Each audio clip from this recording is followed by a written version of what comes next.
Allah jadikan kita mukmin, mukminah, orang-orang yang beriman dari kalangan laki-laki dan dari kalangan wanita. Hadirin yang dimuliakan oleh Allah Subhanahu wa taala, hari ini kita mungkin tidak merasakan langsung, tidak melihat langsung, tidak mendengar langsung bagaimana sebetulnya fadilah menjadi orang mukmin, menjadi orang mukminah. Kebanyakan kita tahu fadilah keutamaan menjadi seorang petani, menjadi seorang pengusaha, menjadi seorang peragawati, menjadi seorang bintang film, menjadi seorang pejabat, menjadi seorang tokoh, dokter, insinyur, jenderal dan sebagainya. Tidak jarang cita-cita kita pun ingin menjadi orang-orang seperti itu. Namun Allah Subhanahu wa taala meninggikan derajat orang beriman ini di atas segala derajat. Yarfa'illahu alladzina amanu minkum. Allah itu mengangkat derajat orang-orang yang beriman. Allah memberikan keistimewaan yang khusus kepada orang yang beriman yang tidak diberikan kepada orang yang tidak beriman. Keutamaan itu memang kita tidak saksikan langsung, tapi yang pasti, yang jelas orang-orang beriman itu senantiasa diperhatikan oleh Allah Subhanahu wa taala. Orang yang beriman itu segala geriknya diperhatikan, ditonton, dinilai dan langsung dibalas oleh Allah Subhanahu wa taala. Ada yang dibalasnya di dunia dan ada yang dibalasnya di akhirat. Tidak ada satupun dari perbuatan orang yang beriman begitu saja sia-sia tanpa ada nilai.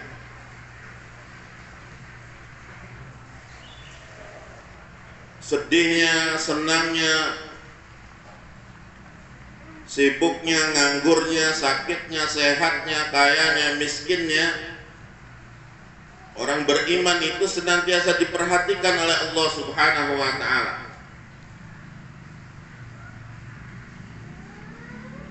Siangnya, malamnya, dalam keadaan apapun dia, diamnya, berjalannya, apapun amal perbuatannya dan kesibukannya, senantiasa diperhatikan oleh Allah Subhanahu wa taala. Baik buruknya itu diperhatikan oleh Allah. Orang beriman berbuat kebaikan, ada catatan. Orang beriman berbuat keburukan, ada catatan.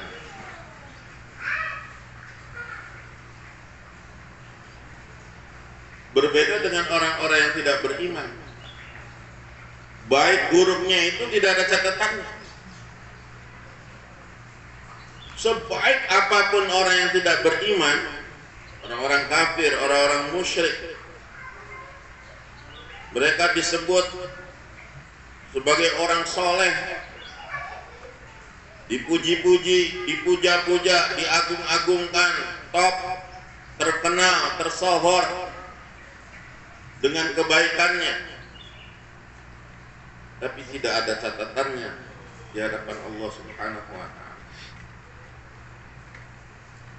Begitu juga keburukannya. Keburukan orang-orang ini karena mereka tidak ada beriman, betul-betul tidak dipandang oleh Allah Subhanahu wa taala. Selama mereka tidak menyebutkan syahadat la ilaha illallah Muhammadur Rasulullah, amal perbuatan mereka itu seperti kosong. Seperti kosong, seperti angka 0 yang tidak ada angka apa-apa di depannya. sebanyak apapun angka nol itu, walaupun jutaan, miliaran, triliunan, nol tidak akan ada nilainya sama sekali. Berbeda dengan orang-orang yang beriman, dinilai oleh Allah, dicatat oleh Allah, dan berpengaruh bagi alam semesta.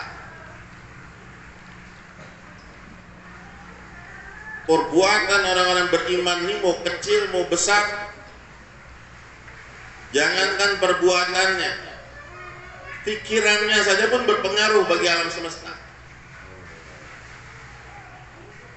Kekotoran hatinya atau kebersihan hatinya pun berpengaruh bagi alam semesta. Orang-orang beriman, niat-niatnya saja pun sudah berpengaruh. Ada pengaruh. Hadirin yang dimuliakan oleh Allah, itu dahsyatnya orang beriman. Selain diperhatikan oleh Allah, amal perbuatan orang-orang beriman ini juga berpengaruh. Seandainya orang beriman itu soleh, taat, nurut, manut,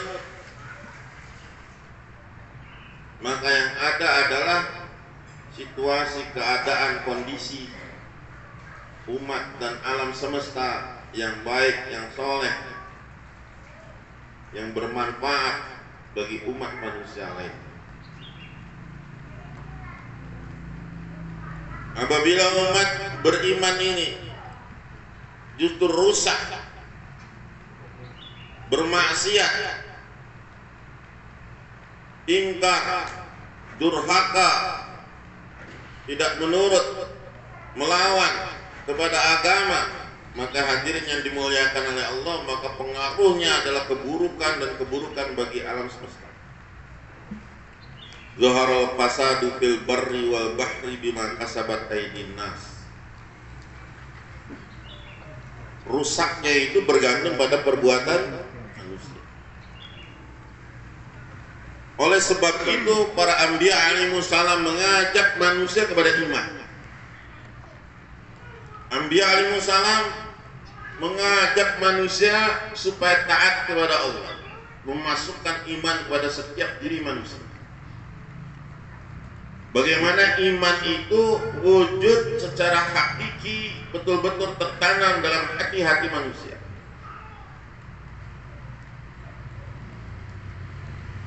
Mengajak manusia kepada Allah, yad'u ilallah, mengajak manusia kepada Allah Subhanahu wa ta'ala, mengenal Allah, tahu Allah itu, siapa Allah itu, sehingga benar-benar kita mentaatinya dengan penuh kasih sayang, dengan penuh kemuliaan, keagungan Allah Subhanahu wa ta'ala. Sampai Nabi kita Muhammad sallallahu alaihi wasallam tidak ada yang didakwahkan kecuali kepada iman. Kepada iman.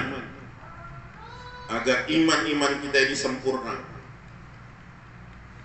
Agar iman-iman kita ini berada di puncak keimanan. Allah berjanji apabila iman itu ada dalam diri kita, maka Allah akan selamatkan kita.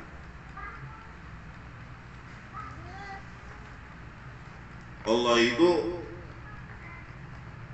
menjamin keselamatan orang-orang beriman. Allah itu menjamin kebahagiaan orang-orang beriman. Hadirin yang dimuliakan oleh Allah, dan Allah pasangkan kita orang beriman, mukmin dan mukminah, laki-laki beriman dan wanita beriman. Allah sengaja pasangkan yang soleh dan solehah, yang mukmin dan mukminah, sengaja.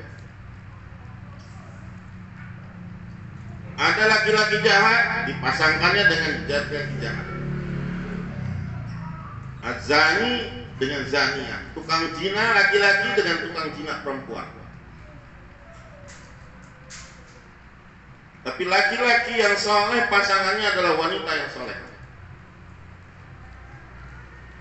Karena iman apabila sudah dipasangkan seperti ini, hadirin yang dimuliakan oleh Allah, pasangan suami istri berpasangan dengan keimanannya, mentaati Allah Subhanahu wa taala, mentaati Nabi-Nya sallallahu alaihi wasallam, maka ini akan menghasilkan suatu kekuatan yang luar biasa. Hidayah Allah akan bercurah-curah ketika pasangan-pasangan orang beriman ini bersatu dalam kerja agama. Sebagaimana Rasulullah sallallahu alaihi wasallam dengan Khadijatul Kubra, sebagaimana Rasulullah sallallahu alaihi wasallam dengan ummahatul mukminin lainnya. Bayangkan dalam waktu yang sangat singkat, hanya 22 tahun saja, 23 tahun saja, Islam sudah berkembang di tanah Hijaz. Orang-orang Yahudi terusir, kekuatan kafir, kekuatan batil rontok semua. Hanya karena pasangan ini, ketika suami menjadi saleh, menjadi dai, dan sang istri menjadi salehah dan daiyah, maka Allah Subhanahu wa taala turunkan hidayah. Hadirin yang dimuliakan oleh Allah, kekuatan ini yang sangat diketahui oleh musuh-musuh Islam. Mereka benar-benar menjadikan godaan yang utama, fitnah yang utama adalah bagaimana supaya pasangan-pasangan mukmin dan mukminah mereka tidak mengenal, mereka tidak tahu apa kekuatan yang Allah berikan kepada mereka. Jauh dari fadilah keutamaan yang dikehendaki oleh Allah Subhanahu wa taala. Rasulullah sallallahu alaihi wasallam bersabda, "Ad-dunya mata' wa khairu mata'iha al-mar'atus shalihah." Dunia itu perhiasan. Dunia itu permainan. Dunia itu godaan luar biasa. Bagaimana hadirin hari ini manusia cenderung kepada hiburan, cenderung kepada wisata, cenderung kepada piknik, kepada main-main dan sebagainya. Dari mulai anak-anak, orang dewasa, orang tua, mereka menghendaki permainan-permainan, perhiasan-perhiasan, hiburan-hiburan yang menenteramkan hati. Tapi Rasulullah SAW bersabda, "Wa khairu mata'iha al-mar'atus shalihah." Sebaik-baik hiburan, sebaik-baik perhiasan dunia itu adalah wanita salehah. Wanita salehah ini adalah hiburan, perhiasan, keindahan dunia yang paling utama.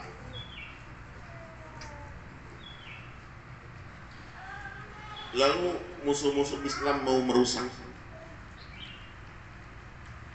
Bagaimana supaya kedudukan yang begitu mulia, kedudukan yang begitu tinggi ini menjadi rusak, sehingga bukan membawa kepada maslahat, bukan membawa kepada hidayah, tapi menjerumuskan manusia kepada kerusakan.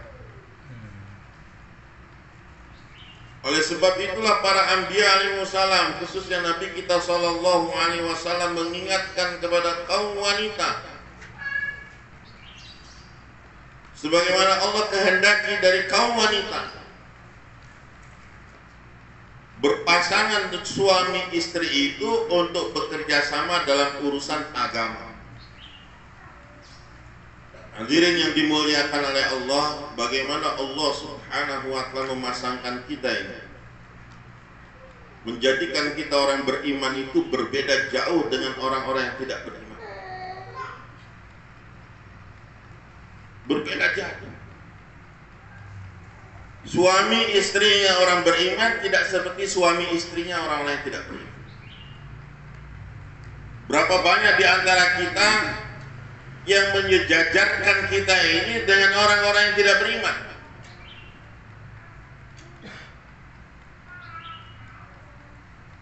Padahal Rasulullah SAW bersabda, man tashabbaha biqaumin fahuwa minhum. Siapa yang meniru-niru, bertasyabbuh, meniru-niru,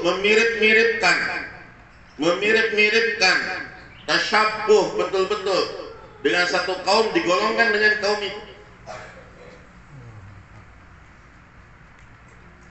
Sedangkan sahabat itu anti pada meniru, tidak mau sama dengan orang-orang kafir, tidak mau sama dengan orang-orang yang dimurkai Allah. Zahir dan batin mereka itu tidak mau sama. Yang paling utama adalah yakin kepada Allah Subhanahu wa ta'ala. Ketika yakin kepada Allah Subhanahu wa ta'ala digaungkan oleh para anbiya alaihissalam, itu bertentangan, berlawanan dengan apa yang digaungkan oleh orang-orang kafir musyrikin untuk jauh dari Allah SWT.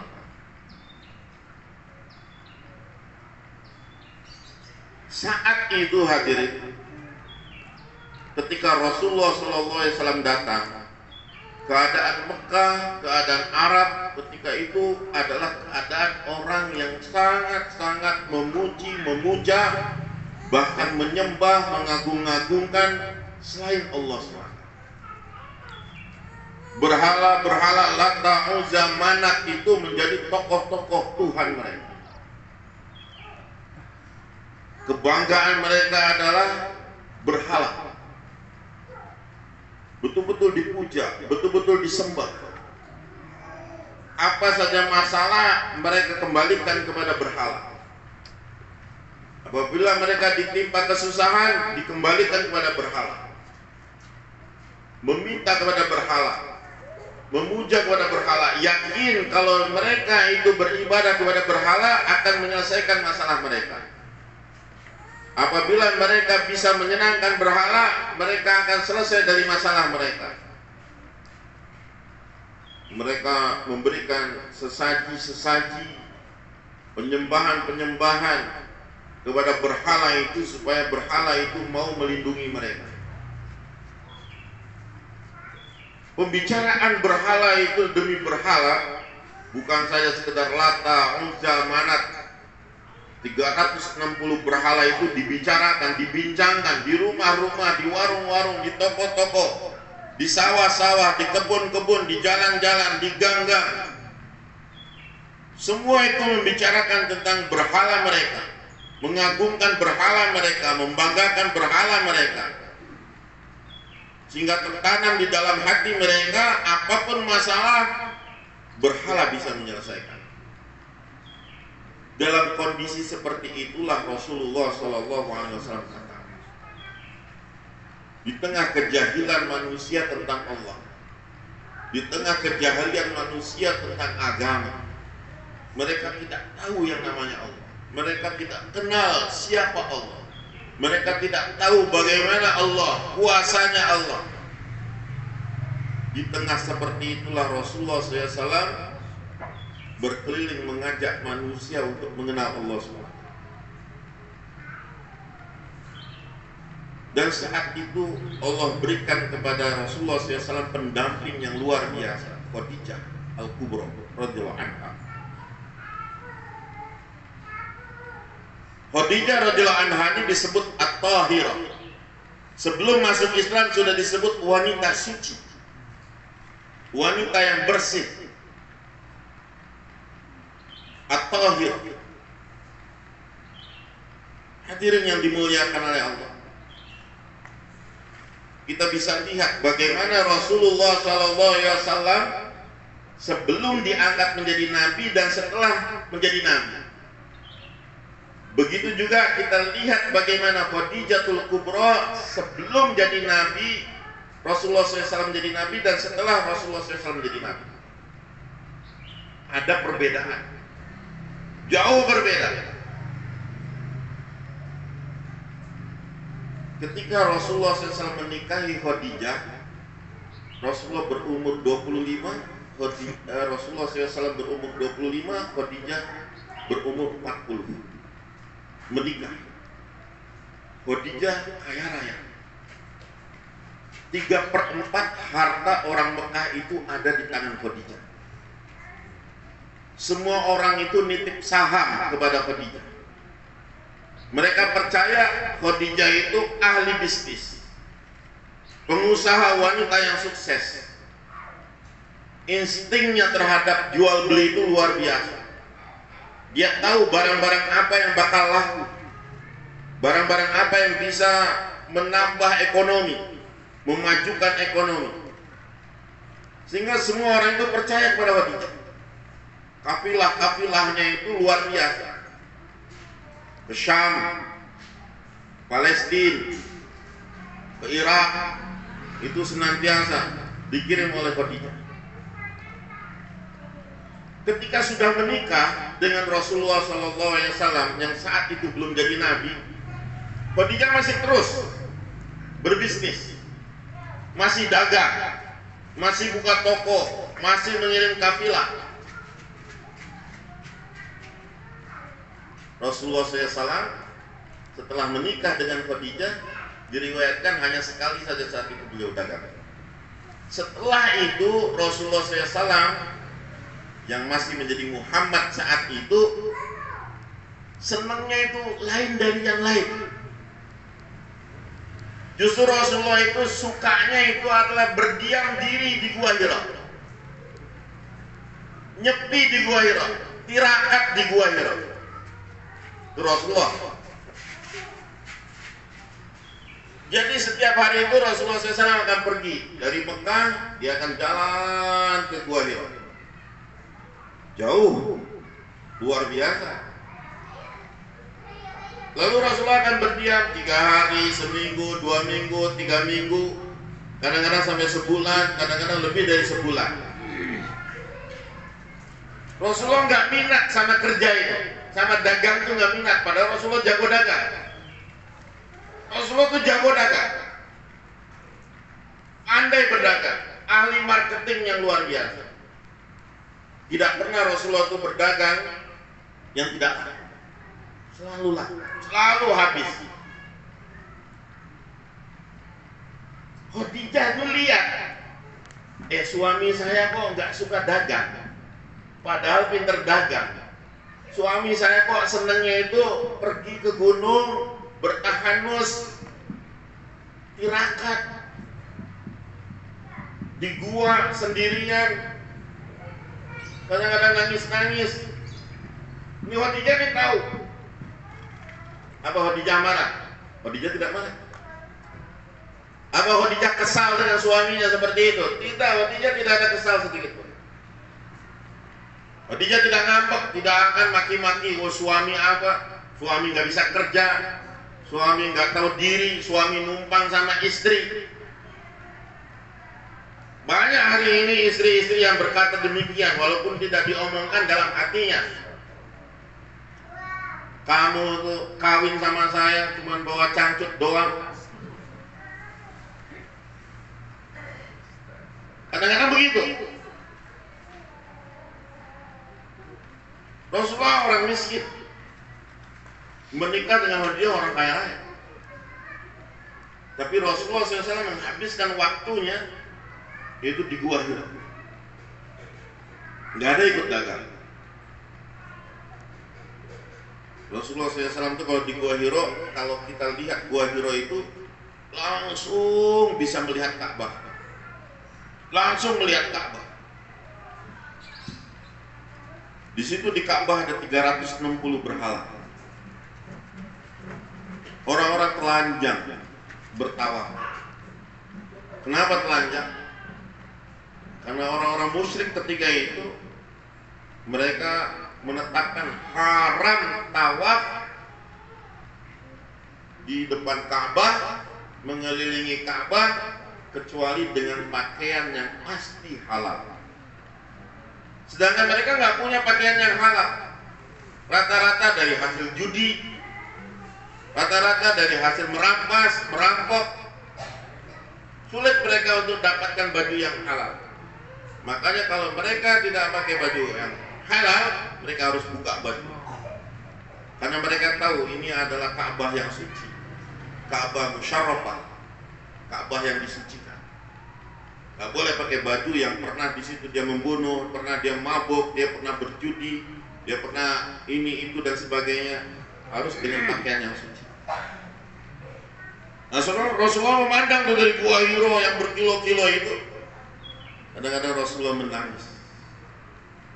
Ya Allah, ini kemungkaran. Ya Allah, ini kemusyrikan. Apa yang harus saya perbuat? Apa yang harus saya lakukan ya Allah? Itu tangisan Nabi. Itu renungan Nabi itu di Gua Hiro itu saja. Beliau tuh tahu ini kemungkaran, ini kemusyrikan ya Allah, ini kemusyrikan. Tapi beliau tidak tahu apa yang harus saya lakukan. Apa yang harus saya lakukan ya Allah? Manusia ini salah. Kadang-kadang Khadijah datang bawa makanan nemani Rasulullah SAW sebelum jadi Nabi ya. Bawa lagi bekal pulang, bawa lagi bekal pulang, begitulah Khadijah. Tapi Khadijah itu sudah merasa ini suami saya bukan suami biasa.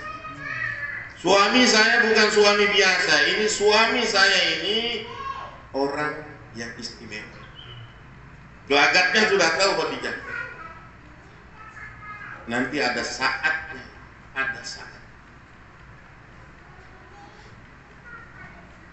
Karena ketika Khadijah bertanya kepada orang-orang pandai, akan ada nabi baru, akan ada nabi terakhir, akan ada nabi akhir zaman.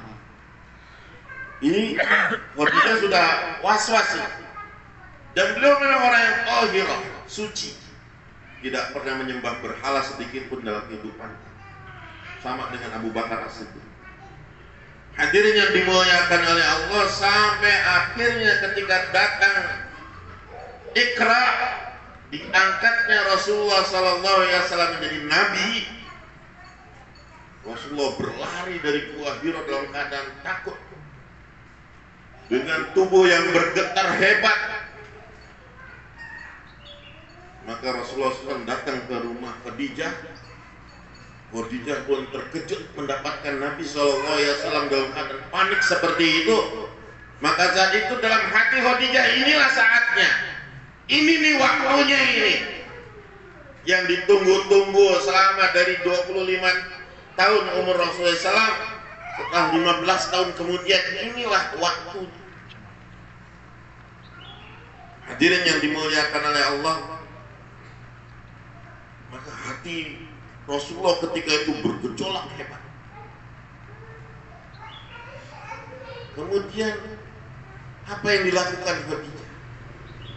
Khadijah menenangkan hati Rasulullah SAW dengan kata-kata yang luar biasa, menenteramkan, membuat adem hati suami,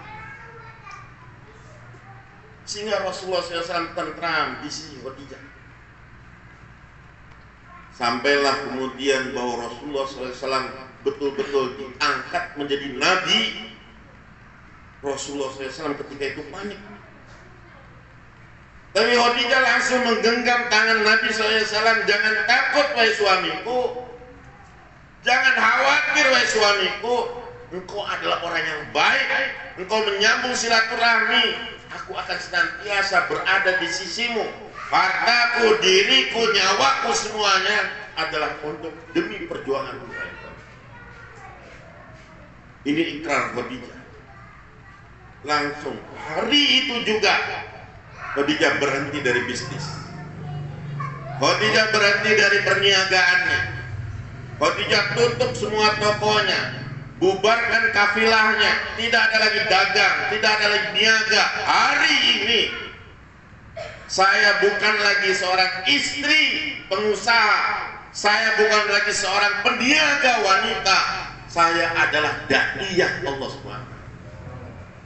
Saya adalah istrinya seorang nabi. Beliau berhenti.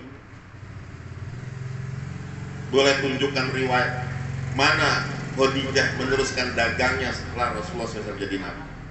Tidak ada sedikit pun riwayat. Khadijah berhenti. Beliau habiskan hartanya adalah untuk agama. Beliau habiskan semua dagangannya yang dia miliki, rumahnya, semua tokonya, kekayaannya, emas-emasnya, uang-uangnya, semuanya demi perjuangan dakwah Rasulullah SAW. Ketika itu Rasulullah umur 40 tahun, Khadijah umur 55 tahun. Berjalan dakwah. Orang tidak ada yang berani mengganggu Nabi SAW. Tidak ada yang berani mengganggu Nabi selama ada Khadijah. Dua pilar ketika itu, Abu Thalib, paman Nabi, dan Khadijah. Orang-orang kafir Quraisy tidak ada yang berani menyentuh Nabi, tidak berani mengganggu Nabi, tidak berani, karena ada Khadijah. Mereka tahu siapa Khadijah. Hadirin yang dimuliakan oleh Allah. Tapi begitu Khadijah meninggal dunia, Abu Thalib meninggal dunia, mereka mulai berani mengganggu Nabi SAW. Mereka mulai berani mau merencanakan pembunuhan kepada Nabi SAW. Di sini peran istri yang luar biasa. Istri adalah benteng bagi suami. Istri adalah partner bagi suami. Bagaimana mendudukkan diri kita berpasang-pasangan seperti yang Allah kehendaki. Dalam hal apa? Dalam keimanan. Allah pasangkan kita untuk apa? Untuk supaya kita bersama-sama memperjuangkan agama, bersama-sama meningkatkan keimanan manusia, menjadi sebab hidayah bagi seluruh umat manusia. Ini Allah suka. Allah suka nih yang seperti ini.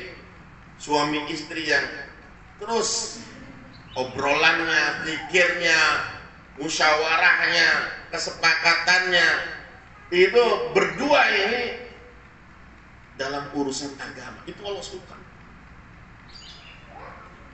Itu kalau kiai-kiai doa itu, kalau doa dalam pernikahan itu, ya Allah pasangkan kami sebagaimana Engkau pasangkan Adam dan Hawa, ya kan? Ya Allah pasangkan kami sebagaimana Engkau pasangkan Fatimah, Ali radhiyallahu anhu dan Fatimah Zahra.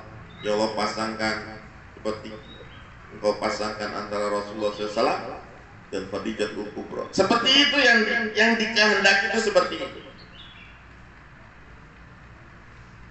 Tidak sedikit hadirin kita bertasyabuh kepada orang kafir, justru bukan dalam hal ini. Kalau bersepakat dalam hal bisnis, ayo kerjasama. Suami istri saling mendukung. Sudah, pakai saja ini uang saya. Sudah, ini jual kalung saya. Ini jual tanah saya, jual mobil saya. Sok, bapak, papa pengen apa? Ayo kita majukan dunia kita, bisnis kita. Oh, istri setia ini. Istri yang terpuji seperti ini. Kadang-kadang salah kaprah kita memuji istri yang seperti ini. Bukan istri yang baik. Dia yang menjerumuskan suaminya kepada kelalaian. Dia menjerumuskan suaminya dalam keduniaan. Betul dia ingin berbakti, dia katakan pada suaminya seperti itu. Habib ingin apa? Kalau tokonya cuma satu, bikin dua, bikin tiga, kurang modal. Nih kalung saya, nih cincin saya, nih tanah saya, nih tabungan saya. Abi harus maju. Kita punya anak-anak, bagaimana supaya 7 keturunan tidak miskin. Wah, ini kan, wah bagus bener nih istri saya. Ya, ini bukan yang terbaik. Khadijah seperti itu. Khadijah bukan seperti itu. Khadijah justru berkata kepada Rasulullah SAW, wahai suamiku, ya Rasulullah SAW, jangan khawatirkan dakwah ini. engkau gunakan saja harta saya, milik saya, kekayaan saya, diri saya, nyawa saya. Gunakan ya Rasulullah demi majunya agama ini. Ini yang dahsyat. Yang dahsyat seperti itu. Sampai habis-habisan Khadijah. Dagang sudah nggak ada, kafilah sudah berhenti, penghasilan sudah tidak ada, pemasukan sudah nggak ada. Yang ada apa? Pengeluaran. Rasulullah SAW undang Bani Hashim, Rasulullah undang Bani Muthalib. Kata Khadijah, nggak usah khawatir ya Rasulullah. Berapa unta mau disembelih? Sembelih unta.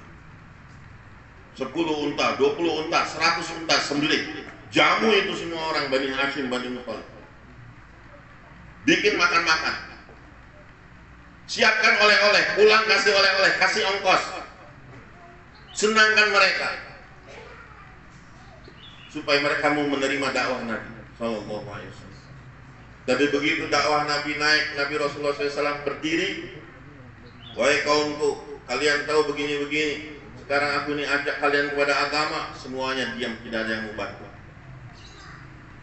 Gagal total, tidak ada satupun yang masuk Islam saat itu.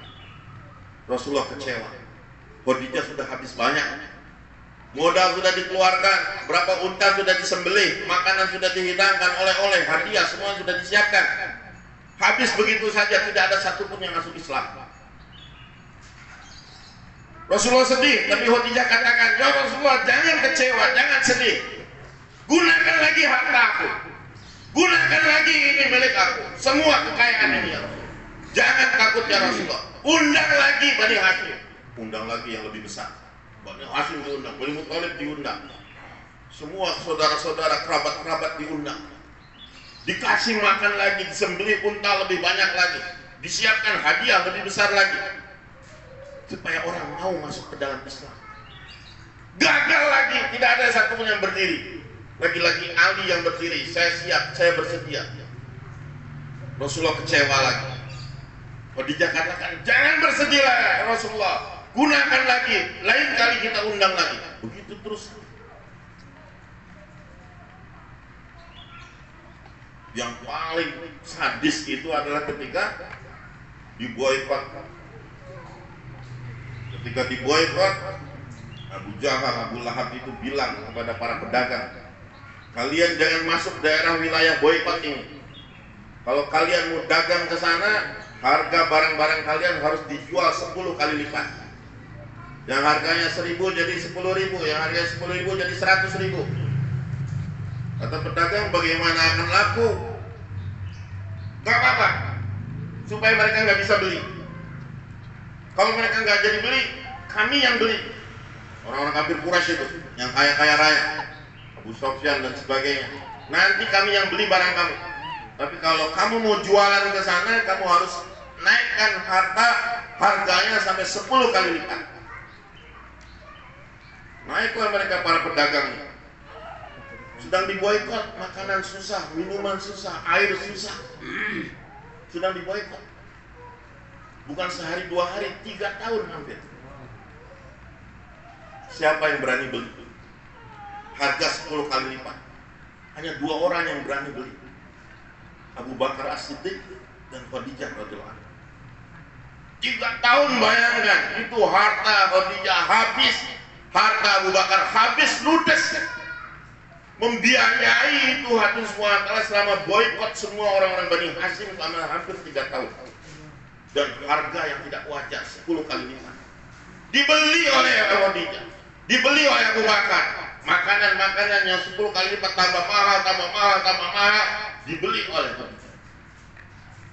Khadijah katakan, biarkan harta ini habis. Habiskan ya Rasulullah, habiskan ya Rasulullah, habiskan ya Rasulullah.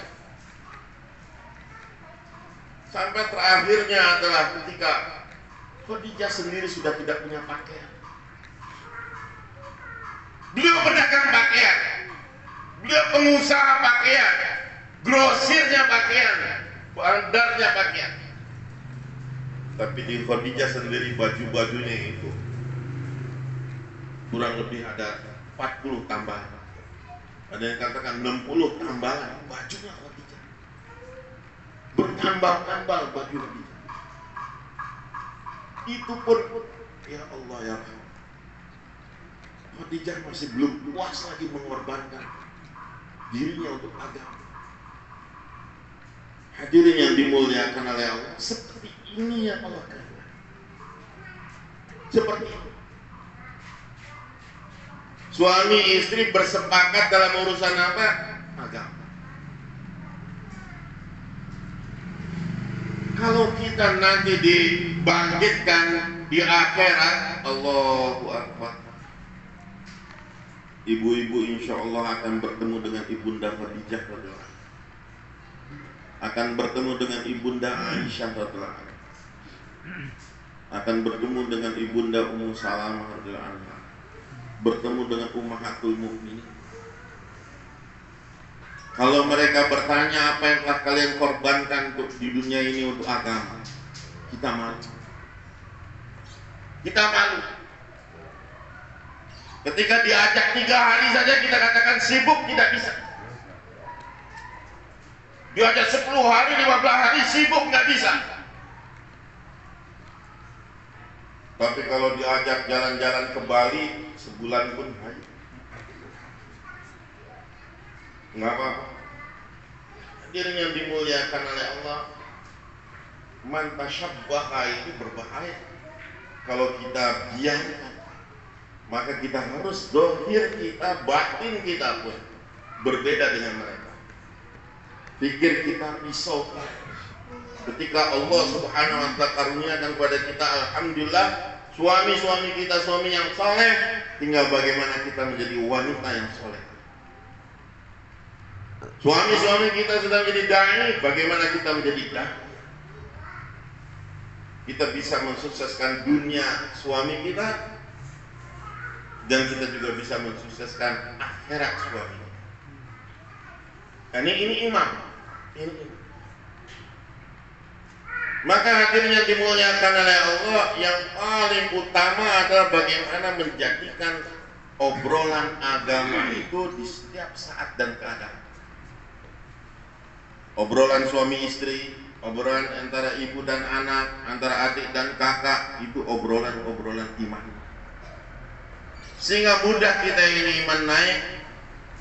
Kalau iman naik, mudah kita mengamalkan agama, mudah kita sholat pada waktunya, tepat pada waktunya, mudah kita untuk menghidupkan taklim di rumah kita, mudah kita untuk memegang tasbih, berzikir, membuka Al-Quran. Hadirin yang dimuliakan oleh Allah, itu akan mudah kalau obrolan-obrolan kita ini adalah obrolan agama. Kita sekarang ini terjerumus dalam keadaan, kondisi, situasi yang senantiasa membicarakan dunia. Ini di antara kita ini, walaupun itu jamaah masjid, walaupun kelihatannya pakai jenggot, pakai topi dan sebagainya, tapi kenceng nih pikir dunia ini. Luar biasa ini ganasnya ini, pikir dunia ini luar biasa. Lebih peduli kalau angka di rekening berkurang daripada iman berkurang. Lebih peduli betul-betul kita ini daripada pelanggan yang hilang, daripada sholat sunnah yang hilang. Kita lebih peduli. Ini hadirin. Maka obrolan ini saling ingat mengingatkan satu sama lain. Wa dzakir fa inna dzikratan faul mu'minin. Saling ingatkan. Suami istri saling mengingatkan. Antara ayah, antara anak, antara ibu, antara bapak, antara adik dan kakak saling ingat mengingatkan. Maka kita akan muncul, ya, bagaimana kita tasyabuh dengan sahabat, tasyabuh kita dengan orang-orang soleh, meniru-niru orang soleh. Mudah kita untuk keluar di jalan Allah. Maka mindset kita sekarang, pemikiran kita adalah belajar berkorban demi agama. Belajar berkorban demi agama. Belajar kita habis-habisan untuk agama. Belajar kita letih-letih untuk agama. Belajar kita capek-capek untuk agama. Belajar kita nangis-nangis untuk agama. Belajar kita memang sedih, senang untuk agama. Ini kita harus belajar. Sudah sering kita sedih karena dunia. Sudah sering kita senang untuk dunia. Sudah sering kita kecewa untuk dunia, untuk ini, untuk itu, kita sudah sering. Sekarang belajar bagaimana untuk agama. Anak-anak nangis untuk dunia sudah sering. Anak-anak kita kecewa untuk dunia itu sudah sering. Sekarang kita belajar, kita sedih, kita kecewa, kita menangis, kita ketawa, kita senang, kita bahagia karena agama kita. Maka alhamdulillah, ini jamaah telah datang di tengah kita, mencontohkan bagaimana pengorbanan dalam kesibukan setiap kita ini, meluangkan waktu keluar di jalan Allah Subhanahu wa Ta'ala. Maka para ibu silakan siapkan waktu, kesempatan untuk keluar di jalan Allah. Suami-suaminya 4 bulan, 40 hari apabila belum nisab ataupun sudah lama tidak keluar jalan Allah, maka libatkan, pastikan suami-suami kita untuk ikut berkorban di jalan Allah 4 bulan, 40 hari. Begitu juga para ibu, ya, tentukan taklimnya setiap harinya. Kemudian juga kita pastikan nisab kita untuk masturat 3 hari setiap 3 bulan, 40 hari setiap 1 tahun, 15 hari setiap 1 tahun, dan kita juga 40 hari setidak-tidaknya 3 tahun sekali keluar di jalan Allah Subhanahu wa Ta'ala. Maka beri nama untuk suami-suaminya dan juga untuk ibu-ibu sekalian. Mudah-mudahan Allah SWT beri kita taufik untuk dapat amalkan dan sampaikan pada yang lain. Wassallim ala sayyidina habibina habibina wa dhullina wa lana Muhammad salli wa radiyallahu li sadatina sabi rasulillahi ajma'in. Ya Hanan, Ya Manan, Ya Dzal Jalali wal Ikram. Ya Allah, Ya Rahman, Ya Rahim, ampuni dosa kami ya Allah. Ya Allah, terima majlis kami ini ya Allah. Ya Allah, bubarkan kami dari majlis ini dalam keadaan Kau tambah iman-iman kami ya Allah. Ya Allah, terima niat-niat baik kami ya Allah. Ya Allah, terima niat-niat baik kami yang memudahkan kami kepada kebaikan. Ya Allah, sulitkan kami dari segala kejahatan. Ya Rabbal Alamin, ampuni kami ya Allah. Baguskan dunia kami, baguskan akhirat kami ya Allah. Beri kami husnul khatimah. Rabbana taqabbal minna innaka antas samiul alim wa tub alaina innaka antat tawwabur rahim. Rabbana atina fid dunya hasanah wa fil akhirati hasanah wa qina adzabannar. Sallallahu ala khairu khalqihi Muhammadin wa ala alihi wa sahbihi ajmain. Walhamdulillahi rabbil alamin.